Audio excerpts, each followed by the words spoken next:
Marahil ay hangang-hanga ka rin sa galing ni Sylvia Sanchez sa mga pelikula at teleseryeng kanyang ginampanan. Mula sa pagiging sexy actress noong kanyang kabataan hanggang sa pagiging ulirang ina sa mga teleseryeng kinagiliwan nating panuurin gaya ng Pamilya Ko, mga serye ng Maalaala Mo Kaya, The Greatest Love at marami pang iba.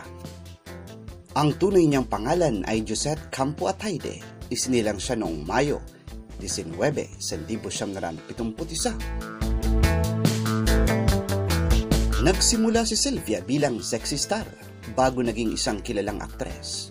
Gumanap siya bilang kontrabida sa isang primetime soap opera na Esperanza noong 1997 hanggang 1999. Marami pang mga role na ginampanan si Sylvia sa mga palabas sa GMA at ABS-CBN bilang kontrabida at supporting roles.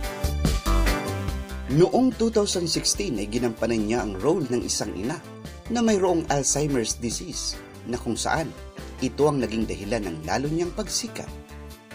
Kasal si Sylvia kay Art Atayde at nagkaroon sila ng 5 anak. Narito't kilalanin natin sila. Number 1. Arjo Atayde. Ang tunay niyang pangalan ay Juan Carlos Campo Atayde. Isinilang siya noong November 5, 1990 at nasa 30 taong gulang na siya sa kasalukuyan. Isang sikat at magaling na aktor si Arjo.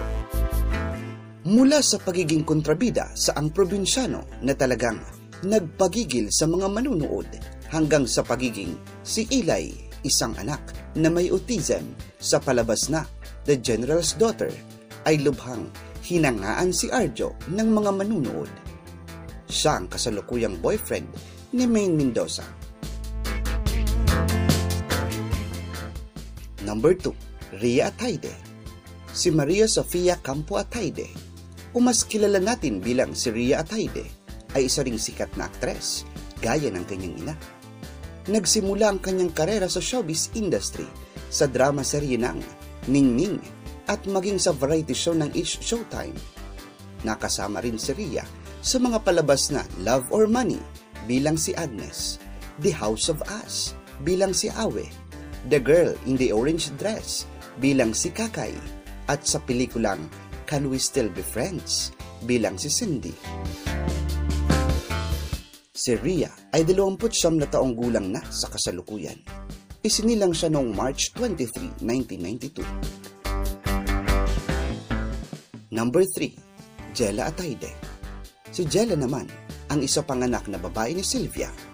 Nasa 19 na taong gulang na si Jella. Noong nakaraang taon ay sinurpresa ni Sylvia si Jella sa kanyang debut sa simpleng handaan sa kanilang bahay dulot ng pandemya. Kasama ang mga kasambahay ay sabay-sabay nilang inawitan si Jella ng Happy Birthday. Number 5. Zavi Atayde. Si Zavi naman ang bunsong anak ni Sylvia at Art. May isa pang anak si Sylvia Sanchez sa pagkadalaga. Ito ay si Pia Marie. 16 na taong gulang pa lamang noon si Sylvia.